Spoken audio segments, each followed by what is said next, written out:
Welcome to lecture number 1 in section 1, and in this lecture we will discuss the meaning of term data with reference to database management system. The data is the most important element of any database management system, and we need to figure out what data means to some of the important stakeholders such as database users, database designers, database programmers, and to the computer system at the hardware level. The data generally means recordable facts, observation, factual information, set of values and figures, and so on. In this lecture, we are going to discuss all these aspects related to the data in detail.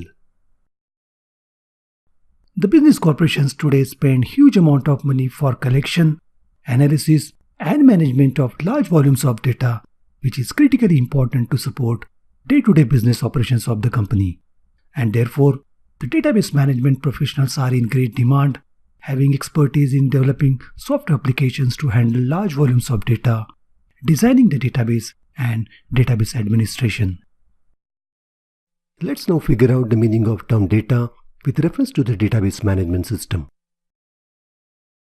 The term data can be defined as set of isolated and unrelated raw facts, generally represented by values, which can be recorded but have very little meaning. The data is basically raw facts. The word raw is used to indicate that these facts have not yet been processed by using some logic to reveal their intrinsic meaning, and therefore cannot be directly used for some meaningful purpose. So, the data is input information to the computer system that is to be processed to get the relevant result. These processed results are often referred as information, which can be meaningfully used. The term data can be defined as factual information about an object. The object can be tangible object or it can be intangible object. Let me explain this with two examples. A bank customer is an example of a tangible object, and the data fields, which are also referred as attributes, may include customer name, date of birth, social security number, contact number, and email. Whereas bank account is an example of an intangible object, and the data fields, which are also referred as attributes pertaining to the bank account, may include account number, account type, account holder's name, nominee name, account status, and account balance. Let us now consider a few more examples of some common database entities and its corresponding attributes. All these attributes becomes a data fields for a table.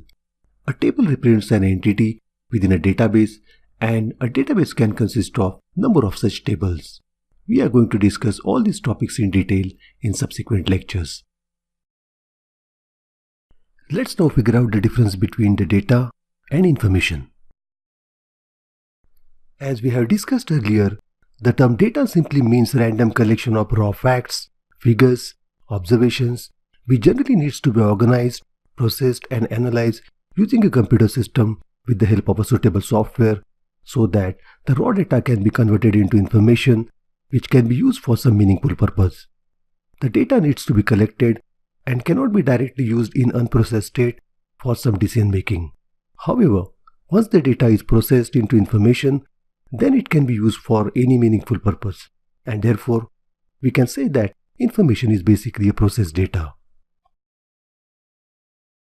The most common example of raw data being converted to information is employee payroll processing.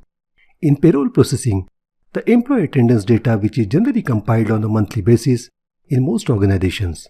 This data is then fed into computer system by using a payroll processing software.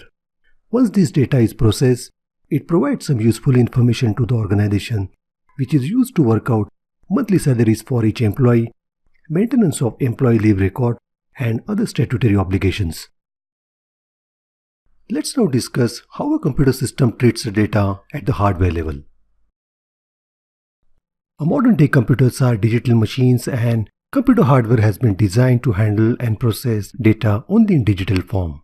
Every computer system has a microprocessor, which is also referred as central processing unit, which acts as the brain of the computer system. Processor is the main component in the computer system, which performs all the arithmetic calculations and also perform logical operations.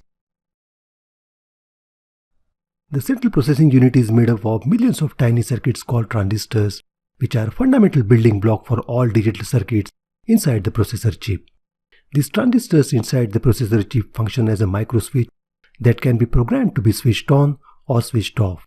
These two states can be easily represented by using a binary number system which makes use of only two numbers, that is 0 and 1. The computer program code which computer's central processing unit can directly interpret and execute without any need for any conversion or translation is referred as machine code or machine language. A central processing unit can understand and execute instructions only in machine language. A machine code is not considered to be human readable, but it is considered to be machine readable because it contains sequence or patterns in binary which consist of only zeros and 1.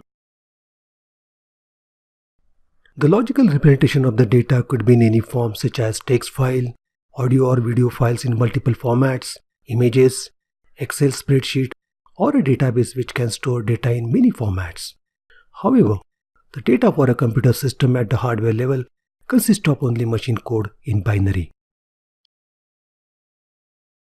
That brings us to the end of lecture number 1 in section 1, and in this lecture we discuss what is the meaning of data with reference to the database management system. Thanks, and I will see you soon for the next lecture.